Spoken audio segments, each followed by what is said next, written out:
the most important thing I can do as a business person, as a musician, is to super serve my core fan base, to sort of over deliver what they love about what we do from a touring and from a recording perspective.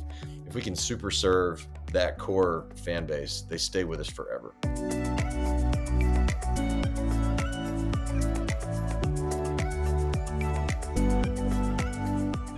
Do you know who the heavy users are in your business? And do you know why they matter? Welcome to How Leaders Lead. I'm David Novak, and every week I have conversations with the very best leaders in the world to help you become the best leader that you can be. My guest today is Drew Holcomb. He fronts a beloved Americana band called Drew Holcomb and the Neighbors, and their music has been featured on over 150 TV shows, including Grey's Anatomy and Parenthood. His music has also been featured in My Life. I absolutely love his band, and I can't wait for you to get a glimpse into how Drew leads, both in his music and the business behind it. Drew knows something that a lot of leaders don't. You can waste a lot of time and a lot of energy chasing after customers and fans that won't really impact your business in a big way. If you want to start 2025 with more focus and efficiency, this conversation is going to help you do it. Plus, it packs a real punch of creative inspiration. So here's my conversation with my good friend and soon to be yours, Drew Holcomb.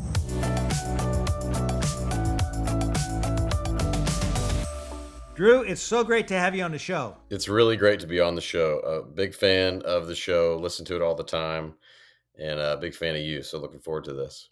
Well, I'm a big fan of yours because we played golf a few weeks ago and you made like a 20-foot putt. We win the match and I felt like I won the Masters with you, big guy. That was a big putt you made. That was a lot of fun. You're fun to play with. I love your competitive spirit. It leaks out onto me, which is fun. You know, we're going to have some fun with this podcast, and I learned that you post unsolicited advice videos fairly often. So let's hear one of us. You know, one of them. Give me some unsolicited advice. Well, they often sometimes they have a lot to do with travel. I travel all the time, so I post these videos about how to properly exit an airplane. Teaching people that, hey, everybody wants to get off this airplane. Please wait for the people in front of you and, be ready, have your bags ready.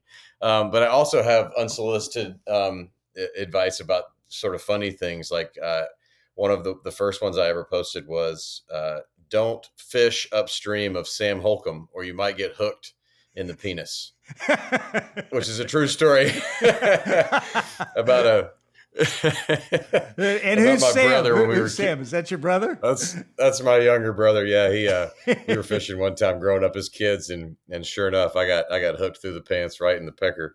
So, but it was just it was sort of I'll be honest, it was when Instagram started doing the reels, and that was a new thing for them, and they came to a bunch of people like myself, musicians, artists, et cetera, and said, hey, we're trying to get people to do this. So we all do it. And they said, well, we'll pay you some money to make like 30 of these. And I'm honestly a bit of a Luddite. I'm not super technologically savvy. And so I didn't want to have to learn how to edit them. So I said, can I just make these one-off unsolicited advice videos? And so I came up with 30 of these things and put them out over the course of time. And they've become sort of a calling card. And it's a way that I've learned to both share my grievances with the world and also my funniest stories. I love it. And I can't wait to get into how you lead, Drew, because you are a great leader. People are inspired by you. But I want to take you back. What's a story from your childhood that shaped the kind of leader you are today? I was very influenced by my father and my grandfather. I grew up 5 doors down the street from my grandfather, and he's my mom's dad. And he just included me in everything, and he taught me a lot of curiosity. So, I mean, I went hunting with him probably 30 times in my life. I went fishing with him probably 20 times in my life. I played golf with him a number of times. And what I learned from him was that character is something that you can pick up on by spending a lot of time with people. That character is mostly taught through spending time with people and watching them live their lives. It's not something you can read about character in a book, but you experience character when you see how somebody that you respect treats someone, or you learn where character is not when you spend time with somebody and learn how they treat people in a poor way. And so, um, my grandfather always treated everybody, no matter their station in life, with a lot of kindness and with a lot of value. And whether that was, stopping at the place to buy crickets on the way to the morning fishing, or how he treated caddies on the golf course. He was a retired surgeon, and so he lived a very interesting life. And then my father was one of the biggest memories I had in my life was I was a sophomore in high school, and I had written a song with a friend. It's probably the first song I ever wrote, and we were playing it at the talent show. And what I didn't know was that he had gotten a call that morning, unrelated, from my math teacher about how disrespectful I had been that week in class. So I get up there and I play this song, and I'm very excited about it. And it's my first song I've ever written. And I get in the car with him afterwards. Like I said, I'm 15. I get in the car and we're driving home, and I'm waiting on him to say something about this song I just performed in front of the whole school. And I said, "What'd you think about the song?" And he said, "We'll talk about the song later. We have another conversation to have about a conversation with your math teacher I had today. No son of mine will get a call about being disrespectful to his teacher. We'll get back to your music, but none of that matters if your character's not there." And so those were two sort of anchor and rudder realities for me growing up, was that I had strong leadership in my sort of development as a human before I had any sort of idea of what my calling in life was going to be. I've read where you described your dad, Hamp, as a dream encourager. What kind of influence did he have on your career? I think more than anything, it just gave me permission uh, to try a lot of different things. I was a very curious kid. I was pretty bookish in a lot of ways, but also was like an okay athlete. And I was interested in, I did the scouts, and I played some sports, and I was in some play, like just kind of played with everything. And he gave me a guitar when I was young. I think his father had discouraged music. His father in the early 60s considered it, or late 60s and early 70s had considered it, sort of like, something that the hippies do. And he discouraged him from doing that. And so I think he had some wounds from that, and wanted to sort of write that in his story as a father. So he bought me a guitar when I was young and encouraged me to learn how to play. He basically said, "Look, if you work hard and you treat people well, I don't care what you do with your life." When I told him I wanted to do music, most of the people that in my life were pretty surprised that I chose music. I think they thought that I was headed towards a more sort of standard career path of, corporate world or lawyer or something along those lines. So everybody, they knew I liked music, but I wasn't that kid that sat and played songs all the time. And growing up, I had other interests and other hobbies as well. But once I decided to give music a go, I wanted to make sure and kind of get his blessing on it. So I took him to get coffee, and he said, I said, "Dad, I just graduated." And I said, "Dad, I think I want to give this music thing a try. I want to give it a go." And he just asked me, he said, "Are you going to work hard at it?" And I said, "Yes, sir, I am." He said, "Well, this is a really, really hard business. And if you promise me you'll work hard at it, I'm in your corner." And he said, "And also, if you'll promise me that if you know it's not going to work, that you'll be honest with yourself and move on to something else." And I said, "I'll make that promise to you." And he said, "All right, great. Let's go to the guitar shop." Oh, I And he love bought me a that. What? $3,500 awesome guitar. And so that evening, I told my mother the same thing. I want to go be a musician. And she said, "Well, you make me one promise." I said, "Yeah." She goes, "Just promise me that I can always understand the lyrics." Well, you definitely came through on that promise, because there's nobody Uh, that sings lyrics clearer than you. You know, and I guess you wanted to cover your bets to a certain extent, because you just didn't go straight into music. I know you went to college, and I understand that Peyton Manning helped pay for you to go to college, or paid for you to go to. Tell us that story. yeah, yeah. Well, I went to University of Tennessee, and when I was applying to college, I was looking at a lot of different spots, and Peyton had graduated. I guess he graduated in 98 or 99. I can't remember, 98. And when he left, he endowed a leadership scholarship. Obviously, it was not an athletic scholarship, because I was not any sort of great high school athlete. But I interviewed for the scholarship, and there was only one recipient, and I was lucky enough to get that scholarship. And so basically, I went to the University of Tennessee, not only for free, they covered everything: room, board, books, travel, stipend, and then you had to study abroad, which was really great. And to his credit, he stayed in touch with me and a lot of the other recipients through the years. And as I started doing music and touring, he would every once in a while have a note sent my way. And then, fast forward 15, 20 years when my career was really taking off, we actually became friends. But yeah, it was a great start to my college career to be able to go into college with no sort of financial obligations, but with a hefty weight on my shoulder, to sort of live up to the expectations put on me. So you got a leadership scholarship. Have people always put you in that category? Yeah, I think so. I was a classic leadership kid in high school. I was like president of student body and Eagle Scout, and sort of checked a lot of those boxes when I was young. But I always had this personality trait where if I had an issue with somebody or a problem with somebody, I would go straight to the source and just talk it out. Now when I was young, that had um, it was a little more brash and than it is now. And I think I've learned how to do that well and with kindness and with sort of the velvet hammer, if you will. But um, never been I just never had a lot of fear, and I always was quick to help people make decisions. And so even jumping into a music career, it was like a lot of people who have talent sort of wait around for someone to tell them to give it a go. And I just thought I didn't really wait on anybody. I said, I love this, I'm going to give it a try.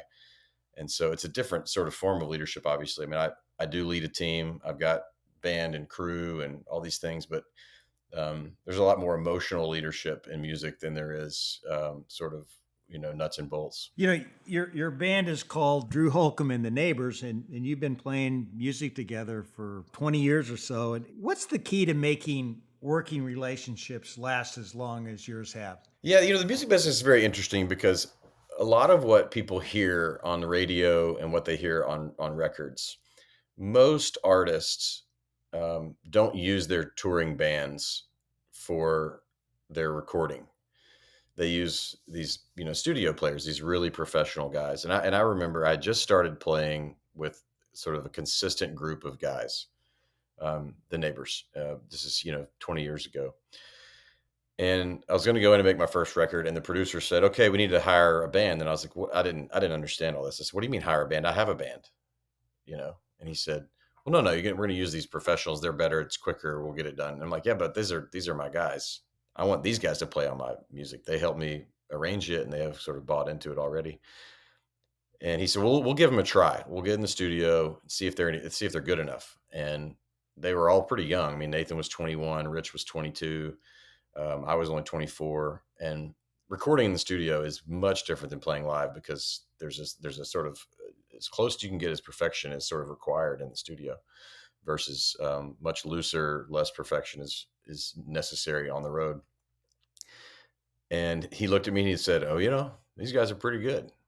So I fought for them early.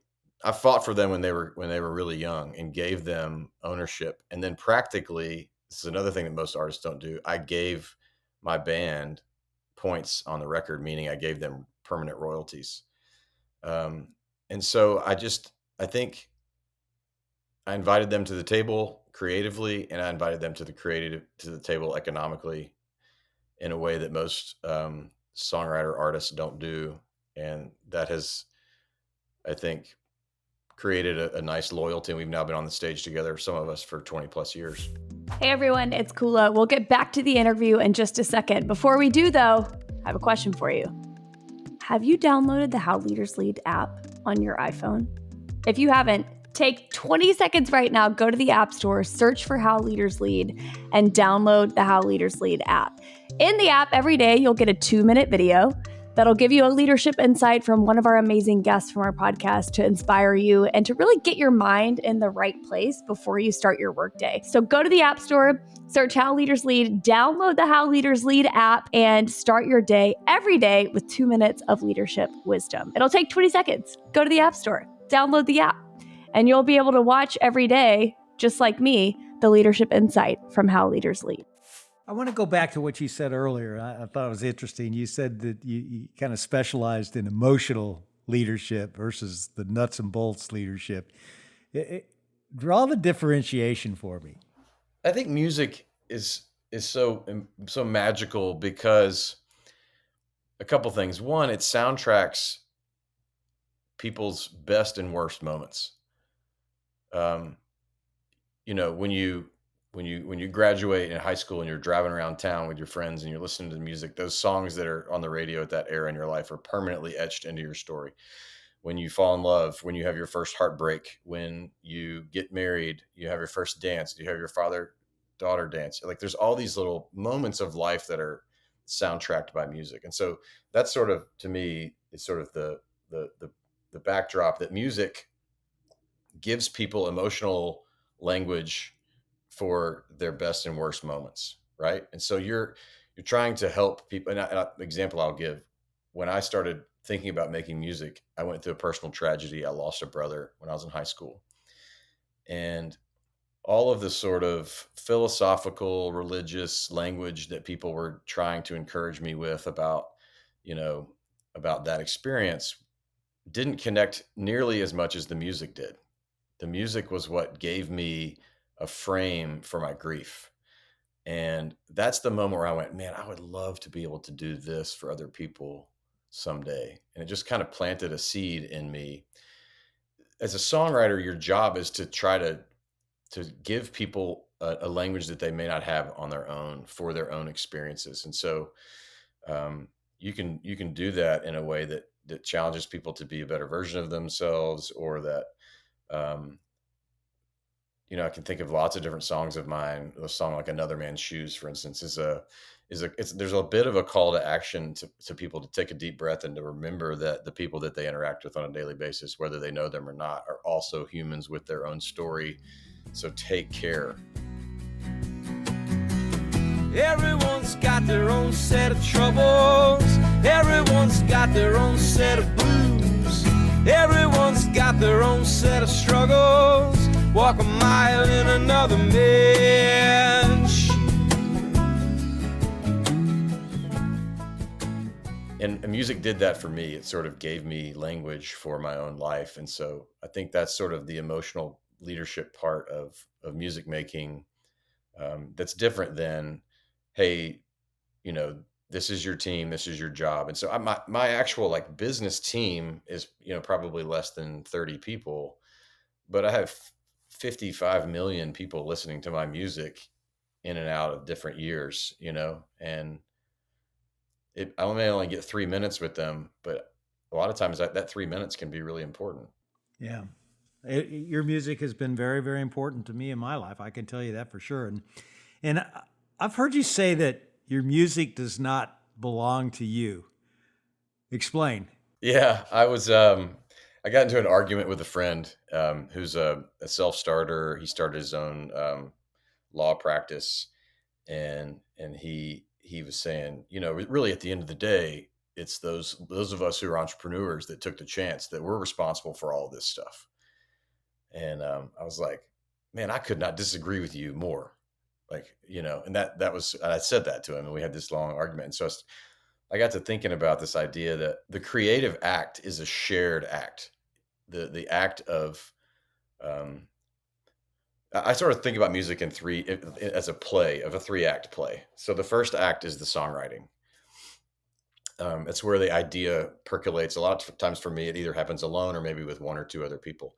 But also in that room are the ghosts of all the music that I've listened to my entire life, and the guitar maker and his creative energy. And then the second part, which is the most collaborative for me, is the recording of that song. And so for us, what we do is we get 5 or 6 musicians in a room in a studio. We also have a sound engineer and a producer, and typically a runner who's like a young kid who wants to get involved in the industry, all making this process happen in real time. And there's this collaborative piece. And so not only and then you have all the ghosts of all the music that broader 8 people have listened to their whole lives and their knowledge and their teachers from college. And for me, whoever wrote the song, maybe I wrote a song about, a book that I just read and the creative energy that it took to write that book. and then all the equipment in the studio, the architect who built the studio that makes it sound great, the designer of the drums, the builder of the drums. There is so much creative life that's happened in these different processes. And then the third act is where you then take that recorded thing, put it out, and you go play a live show and experience that. And the same thing happens with the live show. You have the security guard, the sound guy, the person who designed that building. The dream of, creative of creation involves so many people that are tangential and, direct and indirectly influencing that creative expression, and then the experience of it live, the experience of it on record. And I basically just did a TED talk about how dreams don't belong to you. You put them out there into the world, and then they also get interpreted in ways that maybe you didn't know they would be. And I think that's a beautiful thing about creativity, is that it's alive, it's vibrant, it changes.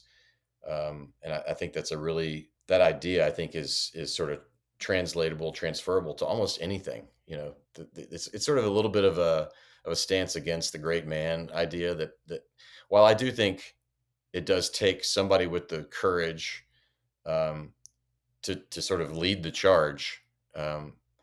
Leadership in and of itself is a collaborative experience.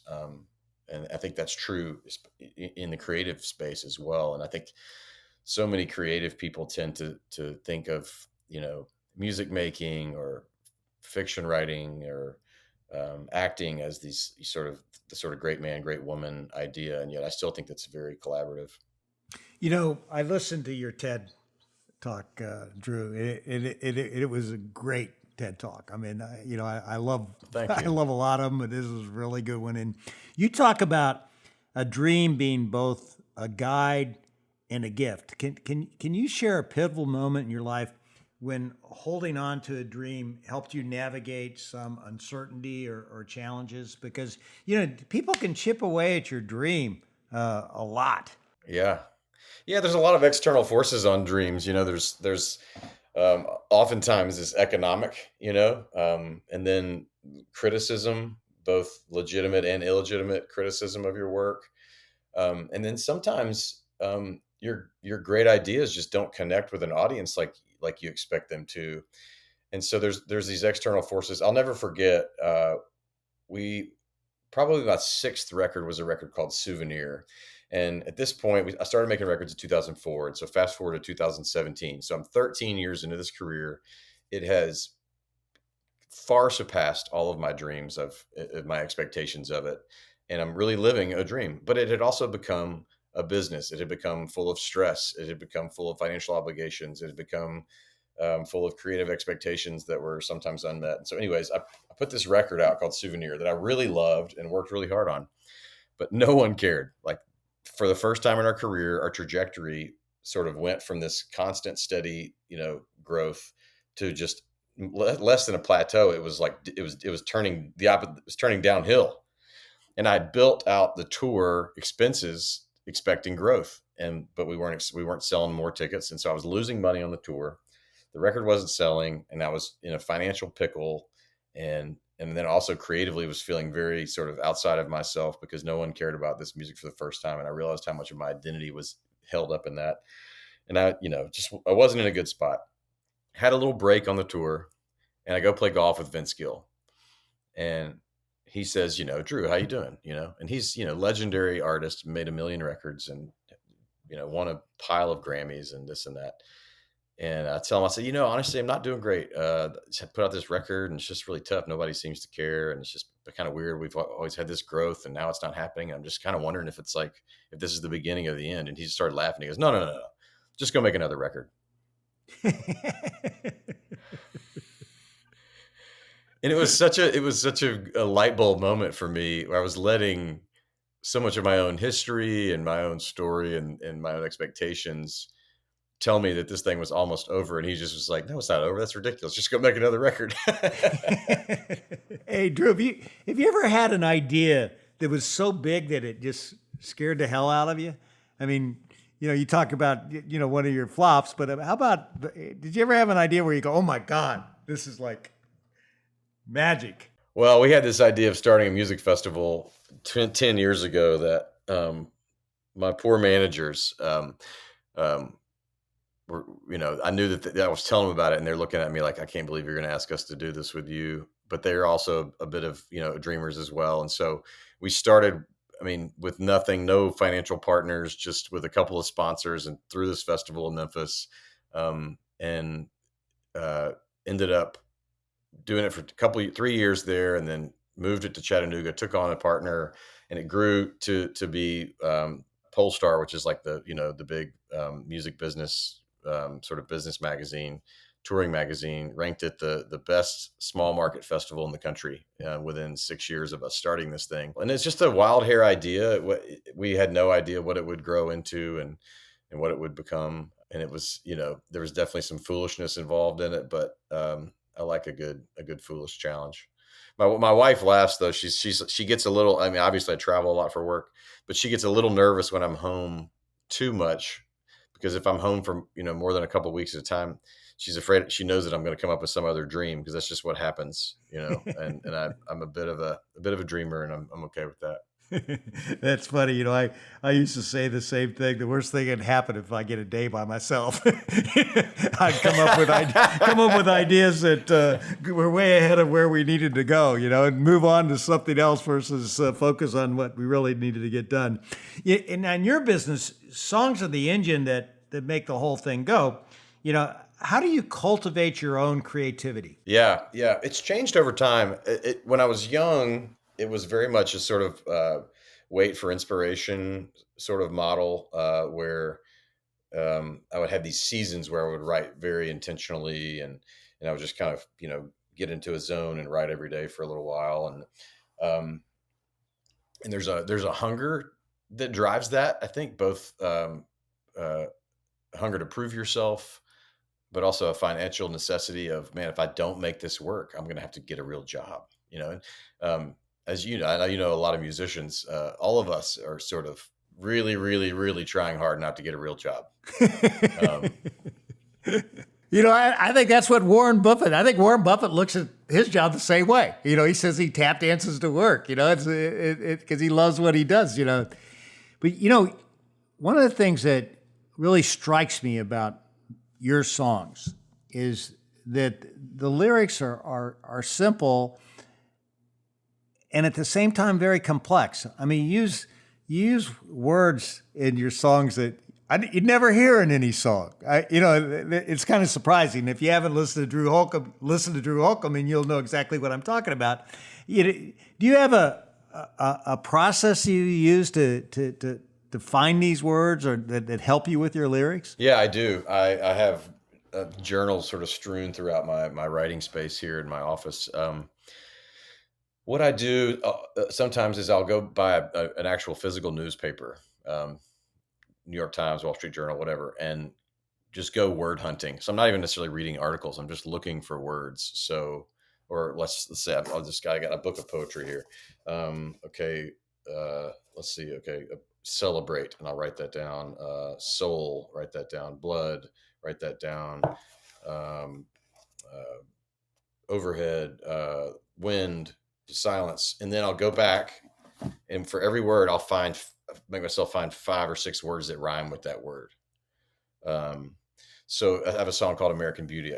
I had the word canyon, companion. And so then I had this little riff, I got a little guitar here. Why not just pull it out? So it's like, okay, she was a good companion. She was a good companion. Okay, that's cool. What eyes like the Grand Canyon. And they're like, oh, that's kind of cool. So what I always say is that the enemy of creativity for me is an empty page. I never start a creative project just looking at a blank page. I have these journals full of words and ideas, and I have voice memos full of musical ideas. So I just make myself sit down and play guitar and just practice and play and play and play all the time. Like you said, tap dancing to work. If I see a guitar, I just want to play it. It's like I got to put my hands on it. And so I have this great well of musical ideas and then lyrical ideas they're always just sitting there waiting to be married together and into a song.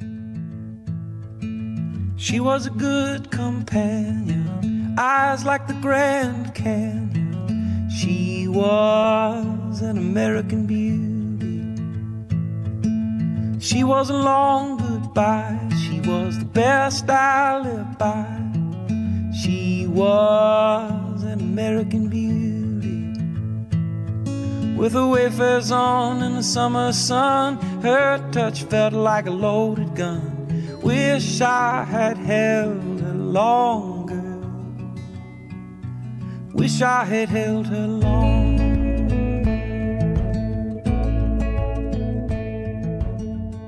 So I wrote a song earlier this week with a guy, a country songwriter named Larry Fleet that I really like.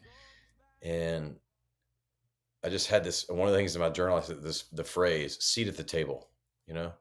And so we wrote a song about it. Everybody wants to have a seat at the table. Everybody wants a piece of the pie. And there's sort of a never ending supply of creative ideas out there. But at this point in my life, I have to, block the time and force myself to get away from kids and life and financial responsibilities and get away from the golf course and get back into the studio and write. And I still love that writing piece, but it also still scares the hell out of me every time because it's hard. And sometimes you sit down to write and you come up with nothing and you feel like, yep, I finally got figured out. I'm an imposter. Have you ever has there been a musician in your life that really pushed you to become even better? And how so? Well, I'll put that in two categories. I mean, I would say, practically speaking, the musicians that have pushed me the most are my band. They're both, especially Nathan, my guitar player, and Rich, my bass player. They've been with me a long time. They really push me to write songs outside of my own sort of historical lanes. To Drew, you should try to write a soul song. Drew, you should try to write a song that's in B flat, because you've never done that, and maybe that would be it'd be a stretch for your voice to get up there and sing.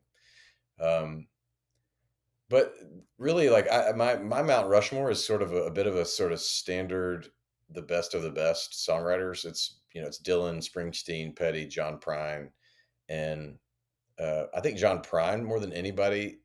When you ask the question about the lyrics, I mean, he has a line in a song that called "Life is a blessing, it's a delicatessen." So when you hear me, when you hear me try to, rhyme Shel Silverstein in a song, that's me trying to put on my John Prine hat to a degree. But then Tom Petty does a great job. One of my favorite things about his writing is that if you take a Tom Petty song and you print it out, pretty much every single line or stanza stands up on its own as an interesting sort of piece of prose, right? And so there's an editing. You're always learning from the best at how to edit and how to keep things sort of simple. And there's so many of my peers as well that I respect. I just went and saw this guy play last night named Steven Wilson Jr., who's written one of the most sort of beautiful records I've heard in a long time, called Son of Dad. It's an album about his dad passing away young. So I'm still really inspired and energized by the work. I really enjoy all three parts of that music making that I talked about earlier. And so I really love it. I love what I do. That's awesome. Your wife Ellie is also a musician, and you two singing "The Wine We Drink" is one of my favorite songs. I mean, I love it. It's incredible. It's in the wine we drink, dirty dishes in the kitchen sink, and the lights go out till the sun comes out. We are not alone. It's in the miles we drive, never having to say goodbye. It's the things we tell each other without saying a word. You are the one thing that I know. What's the story behind that song? Yeah, we had been married just a couple of years, and so it's an older song for us. And I was really blown away by how different marriage was than what everybody told me it was going to be like. Um, what I found was that some of the most mundane moments where I felt the most known and connected, right? And I think that's essentially what that's the possibility that marriage offers, is to be known and to have some and to know someone, and so I was thinking about the dirty dishes in the kitchen sink. And there's again another one of those word exercises, the wine we drink, dirty dishes in the kitchen sink. And um, my favorite line in the song is, "I'm not a sunset or a hurricane or a Vincent Van Gogh." This idea that it wasn't all exactly picture perfect that I imagined it would be, but at the end of the day, I'm so confident in that connection and the possibility of that connection that that's where I'm sort of hanging my hook. Is on that. And so one of my favorite moments about that song is I played it for another songwriter. This will give you like a little insight into my personality. I played it for this friend of mine who's a songwriter, and he heard it and he goes, "Man, I really like that song." He's like, "What if you changed this? And what if you, instead of made the chorus?" And he started like kind of giving me some. And I said, "Whoa, whoa, whoa." His name was Ben. I said, "Ben, I was just playing the song for you because like I want you to hear it. I'm not asking for your input."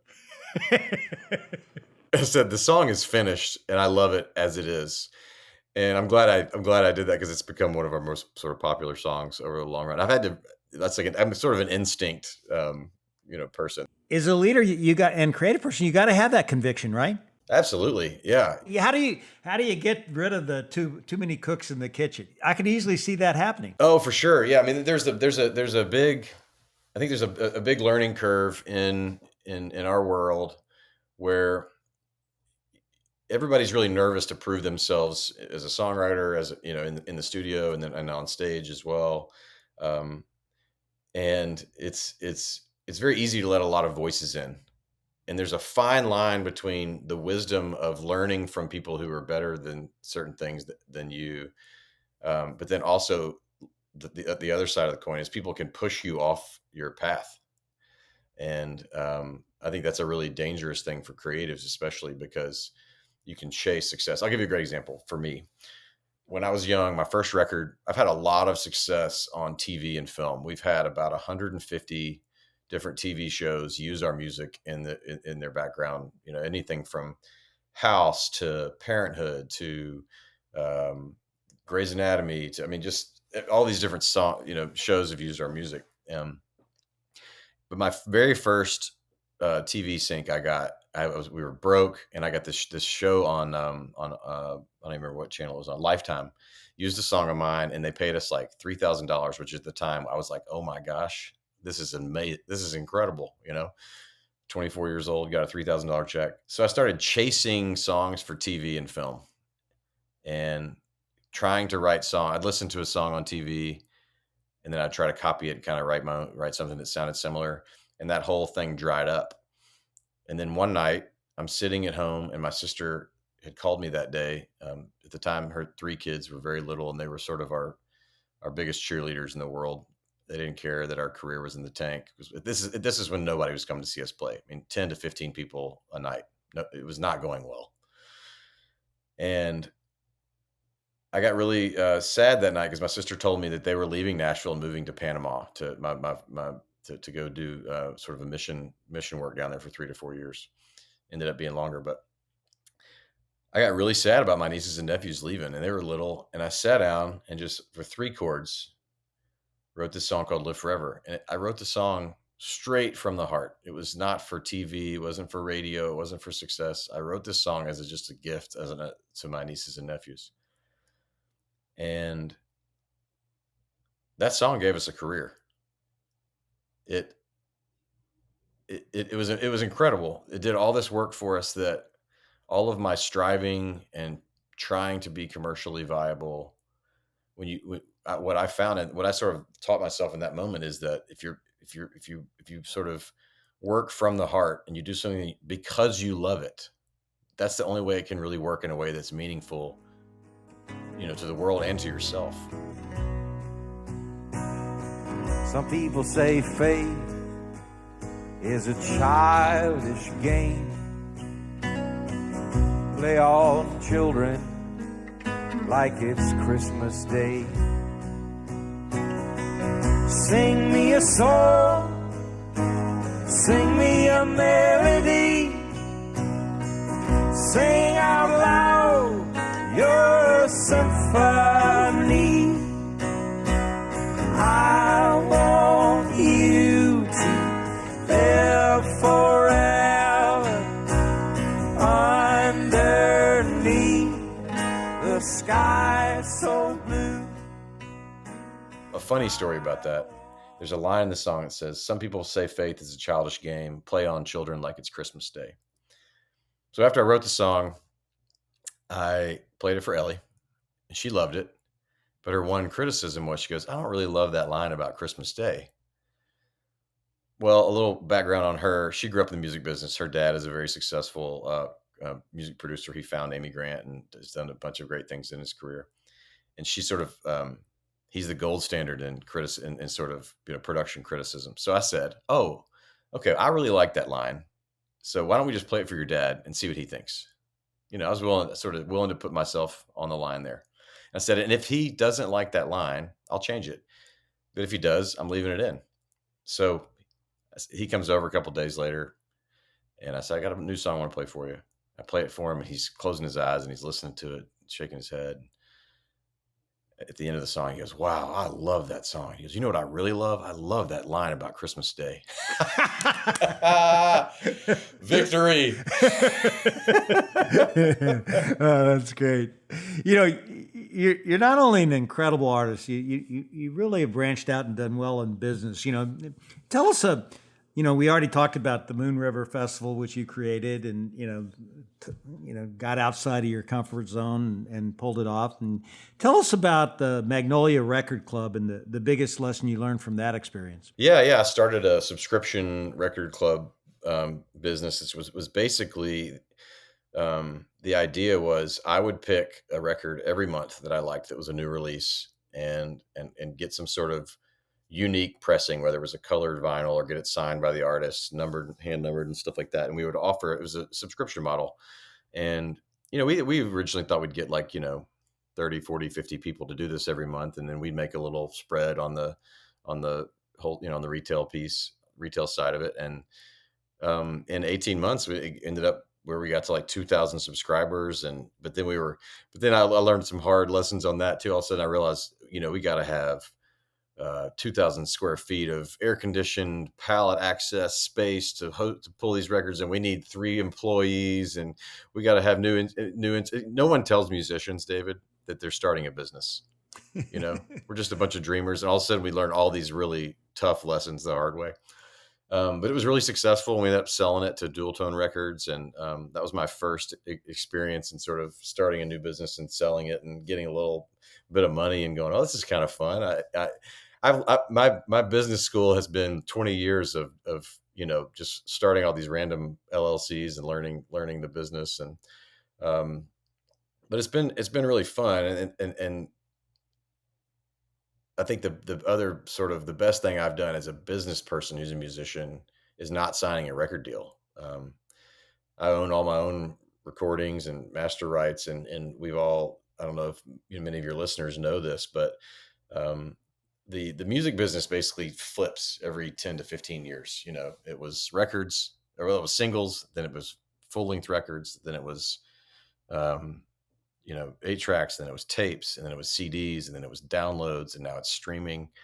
And every 15 years, whatever happens, it just flips the whole thing into a disarray. And I've lived through 2 of them as a professional. And the most interesting thing is when streaming started, most of us I started in the CD era, and we were all really hesitant about iTunes because we thought it was going to ruin our business, because people were paying $15 for an album.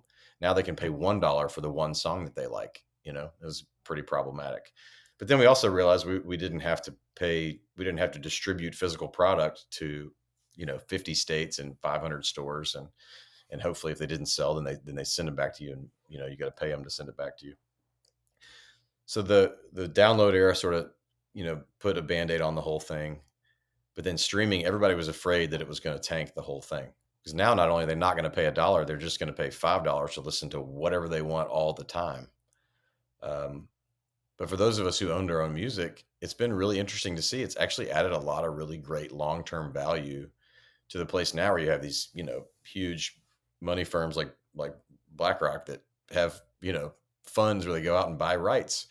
And it's been fun because it's given us a lot of stability financially to do what we do, because the back catalog has all this sort of permanent value. And it was an accidental great decision that was caused by nobody wanting to sign me when I was 25 years old. And you've learned how to start up all these companies. You said your business is just sort of business school of hard knocks. And what do you think has been, if you had to pick one thing, what do you think has really been the key to you being able to figure it out? Because you've done well. Yeah, that's a great question. I think curiosity for me has been my best weapon, and then good partnerships. I've been really fortunate to have good partnerships. My manager and his wife, they're both manage me. They have Paul and Samantha Steele, and we're attached to the hip on a lot of different things. And then, I've been really lucky with, honestly, David, from the time I was 10 years old until now, I've been the luckiest guy in the world with older, thoughtful people who have been willing to walk out my questions with me. That started with in Scouts. My Scoutmaster was really thoughtful. His name was Michael Kearns, and he was willing to meet with me to talk about, school and where I want to go to college and this and that. And then fast forward through college, I've got those kind of mentor figures. And I've got that now in my life through people that I've met through golf who are in business that I can call and say, hey, I've got this idea. What do you think about it? Am I stupid? Am I great? And they can tell me that's a great idea, but have you thought about it like this?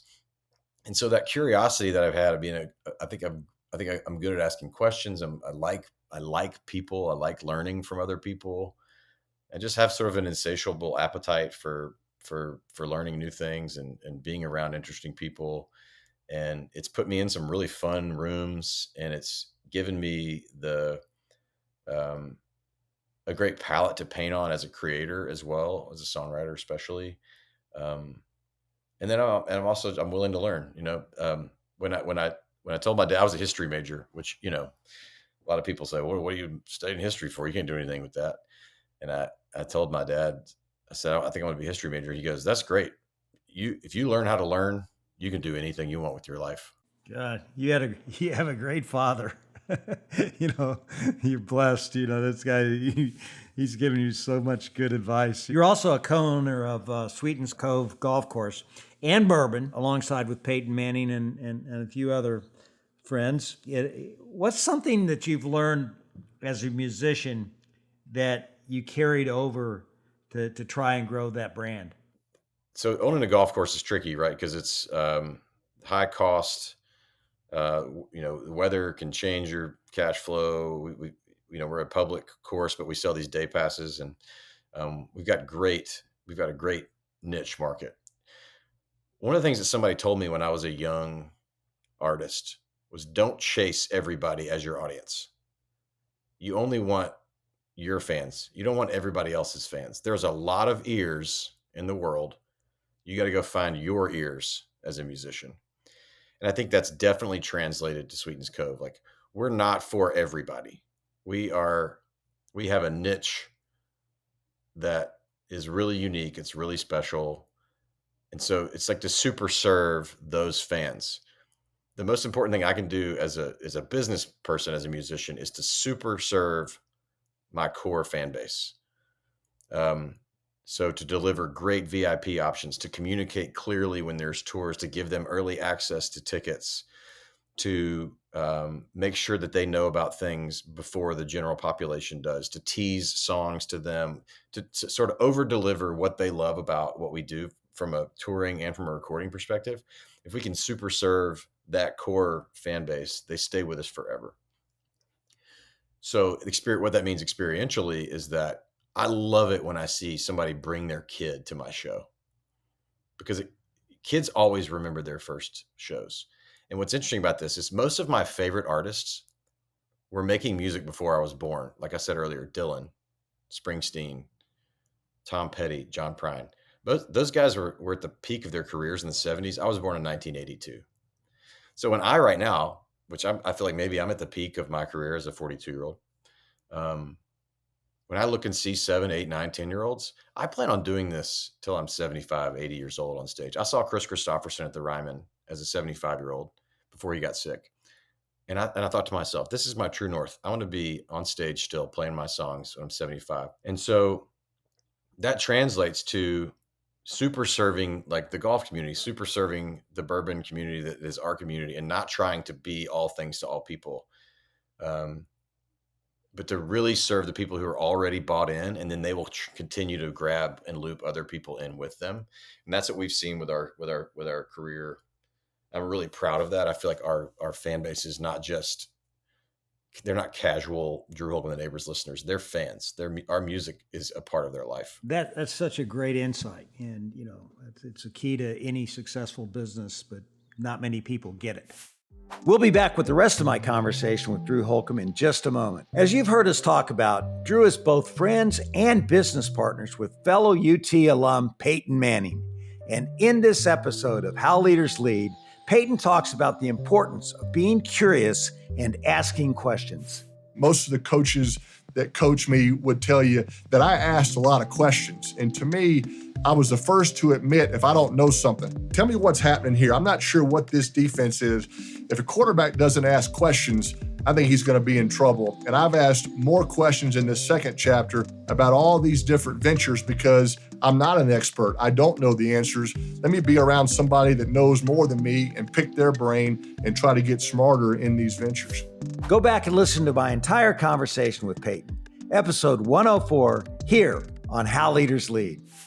I also read, Drew, that recently you said you're moving, and I quote, out of the left lane going 90 miles per hour, okay, to something a bit different for you and your band.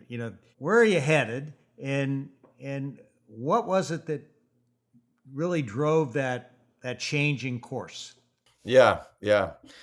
Just to sort of get into the nuts and bolts of it, with touring, for us, people might come see us play, and they may come see us play, at a big theater, and we sell out a nice big theater and have a good show in one town.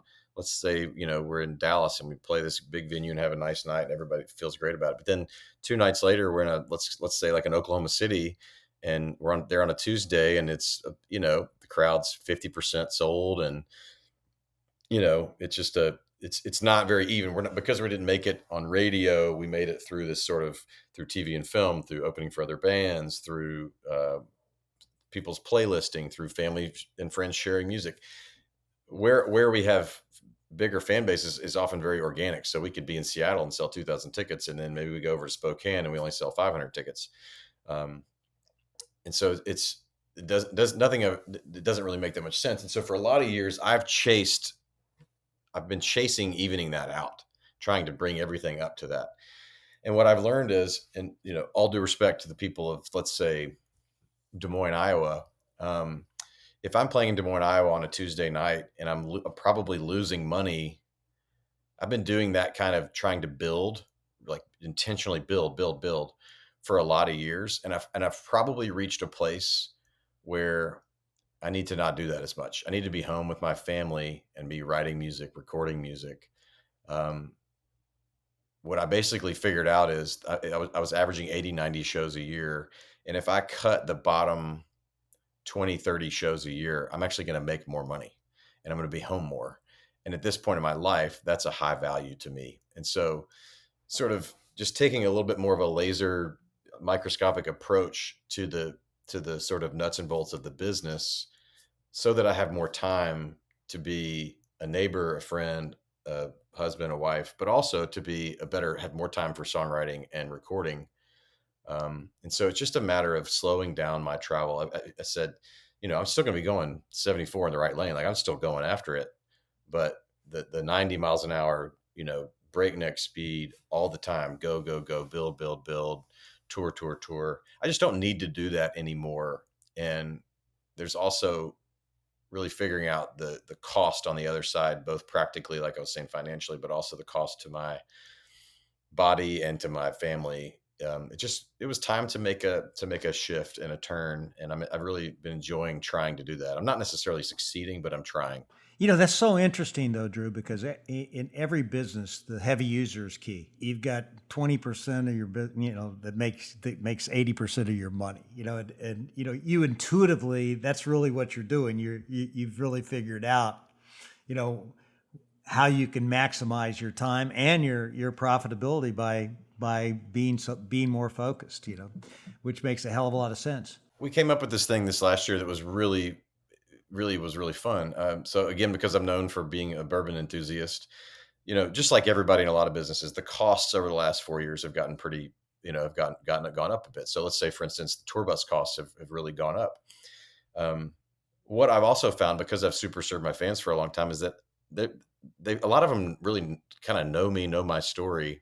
And so we added this sort of hyper VIP piece to our touring called Bourbon on the Bus, where we sell 10 very high dollar tickets to people that can come. They want to see, they're curious about what a bus is like. They come sit on the bus for 20, 25 minutes and they do a Q&A with me and we have a bourbon. And I was really nervous about this because that's a pretty long period of dedicated time to potentially have some awkward experiences with people you don't know. David, it was so much fun. My fans are just very interesting people. They brought great questions. They had great stories. And I would start it off and say, all right, I'm going to start off. I'd love to know how everybody heard my music in the first place. And somebody would say, oh, my cousin played it for me at Thanksgiving, or I heard your song was the March Madness theme song last year. And I Shazammed it. And somebody said, oh, I heard it at a wedding. My niece got married and y'all were the first dance. And so it starts this storytelling thing. And we had this great experience. Again, we super served these people. They had a great story to tell and a photo to take home about this time they got to hang out on a bus with one of their favorite musicians. And we got to pay for our tour bus, and it was just like, it was a great trade-off. And it was just a very practical, thoughtful sort of way to go. How can we take some of the things that we know, I love, that I'm known for, that our fans know, that and meld them together to help solve a practical problem that we're having with rising costs. And it was very successful. And we're going to do it again for the next tour. Great story. This has been so much fun, Drew, and I want to have some more with you with my lightning round of questions. So you ready for this? I'm ready. All right. What 3 words best describe you? Grateful, relentless, and energetic. If you could be one person for a day besides yourself, who would it be? Can I pick a time as well? Can it be like Tiger Woods 1999? You can pick it all. Okay, there you go. What's your biggest pet peeve? Oh, bad travel etiquette. I just can't. I can't abide bad travel etiquette in the airport. If people could hear the thoughts in my head in an airport, nobody would like me anymore. Who would play you in a movie? Well, I'd like to think it would be somebody, like a Brad Pitt, but that's probably not going to happen. What's the guy? Since now that I'm going bald, I'll go with Jason Statham. Okay. What's something only a Tennessee Vol would appreciate? Well, you can't see it right now, but I'm holding up the checkerboard Tennessee orange wallet that I carry in my pocket that reminds me all the time of where I come from. What's your favorite venue to perform in the United States? Without any hesitation, it's the Ryman Auditorium in Nashville. Now, you and Ellie do kitchen covers series on Instagram. What's a song you've got in mind to perform next? I'll be honest, Dave, the song I want to perform next is always the song that I've written the most recently, which is a new song. It's not really a cover, but I want to play it for everybody. It's called Anyone Could Have Been Anybody. I like that. What's your most prized possession from one of the many things you collect? Oh man, my guitars. My guitars are my babies. They all have stories. They have songs. If there's a fire, I am running to this room and opening the window and hoping somebody's down below to catch them all. Speaking of collections, I understand you have over 400 bottles of bourbon in your home collection. What are your top 3 bourbons? Well, I've got a bottle of Weller 107 from 1963, which is when the original Pappy Van Winkle was still making it, that I've never opened. That's one that was given to me. That's my top one. And then, of course, Sweetens Cove, because it's our bourbon. which I love a lot. And then there's a bottle called Jefferson's 16, which is the one that started my collecting and started this expensive hobby. So that one would be number 3. I'm going to send you a bottle of our Valhalla bourbon so you can give that a shot, see if you like it. Oh, I would love to. Yeah. What's the biggest lesson you've learned from being a pilot? You don't have to be anywhere, meaning, as a safety thing, it reminds you that you don't have to be anywhere if it means risking your life, so it's a good thing to remind yourself that anything can be missed if it means, protecting yourself to live another day. What's the one thing you do just for you? I mean, it's probably golf. It's pretty much just a completely selfish endeavor. What's something about you that few people would know? I almost died in 2016 from meningitis. And while it was publicized that I was sick and in the hospital, what I experienced and the perspective I gained and how close I actually was to not making it through, I think is pretty is something most people don't know about me. Can I ask what that perspective was, if you could boil it down? Yeah, I think that's where the gratitude started, and sort of the ambition got a nice sort of pad around it. I went from just hard charging all the time to really learning to stop and take inventory daily of what's good and what's right, and how lucky I am. All right, Drew, that's the end of the lightning round, and thank you very much for sharing that. And just a few more questions, and I'm going to let you go. Tell me about your annual State of the Union trip. Yeah, this is one of my favorite things that my wife and I do. We live very busy, logistically challenging lives like most people do, especially, people who are in leadership who are probably listening to this. And what we found was that taking an annual trip for 3 days to do sort of a reset has been an absolute must for us. And so we typically do it in January. We go somewhere warm and we have big conversations. And so the conversations kind of fall into 3 categories. One is a look back. So we look back at last year. We talk about the challenges of last year, what was great about last year, what was difficult about last year, both professionally, personally, as parents. And then the next one was we look forward and talk about what we're excited about the next year, what we're afraid of for the next year. And then we do a practical third conversation where we talk about, basically finances and the state of our life, practically speaking, and all the details with that. And then the fourth thing we do is at meals, we ask each other questions. And the only rule is you rotate who asks a question, and you both have to answer it. So you have to answer your own questions as well. And we've been doing it now for about 18 years. We've been married or 17 years. We've been married 19 years. So it's been a really important piece of the pie. And I think for me, I would say that, having Ellie and keeping that relationship sort of healthy is the most important indicator of how well I'm doing. I'm a better songwriter when we're doing well. I'm a better band leader when we're doing well. I'm a better businessman when we're doing well. I'm a better dad when we're doing well. And that trip has given us a lot of fuel and a lot of sort of vision for what life could be. I love that. What would be your unfinished business, Drew? I have so many dreams that I've decided to put away because I'm never done making the record that I've dreamed I could make. I think there's always, even when I finish one and I'm really proud of it, it always feels like the work is never done. That there's always new stones to unturn, new things to say. Which songwriting is also it's very personal. So you're always, you're always growing as a person. So you have more to say and more to do and more work to sort of unearth the heavy lifting. And, but I always also, there's this writer named Anne Lamott, and she says that perfection is the voice of oppression. Because there's no such thing as perfection.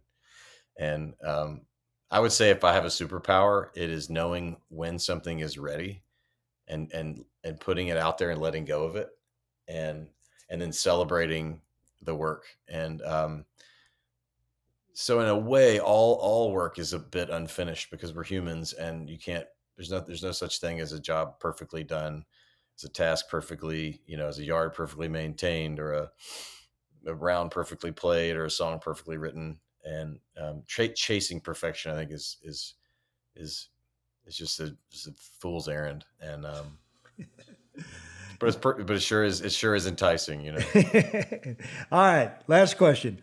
What's one piece of advice you'd give to anyone who wants to be a better leader? Learn to listen. I think that if I could go back and look at any of my major crisis moments or moments where I made major mistakes, there was probably someone speaking up that I wasn't listening to, or a person I wasn't seeing because I was too busy, sort of in my hard charge spirit. So, but I also think that relates to listening to yourself and sort of knowing your own conviction. And then I'll tell this one story about a musician. It's a quick story. I have coffee a lot with young artists, and I wish that he had sort of taken his shot. And that's what I mean by that is he said, I want to get coffee to talk about music. And I said, okay, great. I got 1 hour, meet me at 3:00 at this coffee shop down the street. And we sit down, we talk, and we're just small talking. And I'd made a decision. I was not going to start the conversation. This is him. He asked me for coffee. So with 4 minutes left in the hour, I said, I can't remember his name. It's probably better that I don't remember his name. Let's say his name is John. John, you have wasted my time. More than that, you have wasted your own time. You had an hour with me to ask you anything you wanted about music, and you didn't shoot your shot. You just sat here waiting for me to lead the conversation. If you want to talk again, call me in 1 year from today and bring a list of things to talk about. But until then, don't reach out to me and ask me for any advice because you wasted my time. And he didn't shoot a shot, That's a song for you, Drew. Shoot your shot. Yeah. That's a song, baby. That's a good one. Yep. Drew, I love your music and I really feel blessed that I've gotten to know you. And, one of my favorite songs is Fly, and that you've written and sung. And the other one I love is Gratitude, which is a great, great, great song. And I bring those up because I think anybody that listens to this podcast should listen to both those songs for sure. But I also bring it up because I'm so grateful for you. You're an incredible person. My life has been enriched because I've gotten to know you. I love how you think. I love how you care about other people, and I love how you lead. So thank you very much for being on this show. David, it's my honor.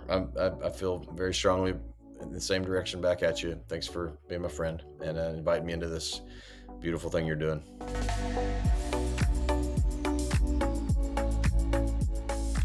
Make no mistake about it, Drew understands the power of super serving his core customers. By giving them more of what they already love, he creates happy, lifelong fans who bring their friends along too. In every business, you've got to find your heavy user. Look, I know it's natural to go after your barely engaged users and get them to spend a little more. We all want to broaden our reach, but you can waste a lot of time and resources that way. Remember, sometimes it's better to invest more in the people who really value what you offer, your heavy user, rather than trying to convince the people who don't. Okay, at this point in the show, I usually give you some way you can apply the episode's big idea. And you should absolutely think about how you can super serve your core audience. That's the big idea in this episode. But since it's the beginning of the year, I want to do something a little different. This week, just spend 5 quiet minutes in your day and play Drew Holcomb's song, Gratitude. Focus on the lyrics. Let them really sink in. Savor them. Really feel what's in that music and the intent behind it. Because when you have that attitude of gratitude as a leader, I'm telling you, almost everything else gets easier. When you get that state of gratitude, you go to work, you go with great anticipation, you go with your mind open to learn, you go with your mind open to hear from other people. And when you get in that state of gratitude, you make your very best decisions because believe me, you are moving up that mood elevator to the very top. And when your mood's where it should be, you're the best place that you can be. So do you want to know how leaders lead? What we learned today is that great leaders super serve their core audience, their heavy user. Coming up next on How Leaders Lead is Pat Kelsey, head coach of the University of Louisville. And this guy, I can tell you, is a guy who knows how to begin a turnaround. And I predict big things for the University of Louisville basketball team going forward. When you're having a lot of success, sometimes you kind of take your eye off the ball a little bit and you start looking around about like, man, is this next opportunity going to come? And sometimes when you do that, you're less effective in the position that you're in. So be sure to come back again next week to hear our entire conversation. Thanks again for tuning in to another episode of How Leaders Lead, where every Thursday you get to listen in while I interview some of the very best leaders in the world. I make it a point to give you something simple in each and every episode that you can apply to your business so that you will become the best leader that you can be. And one more thing, everybody. Happy New Year. Let's make 2025 the year of leadership, the year we all get better and better at what we do.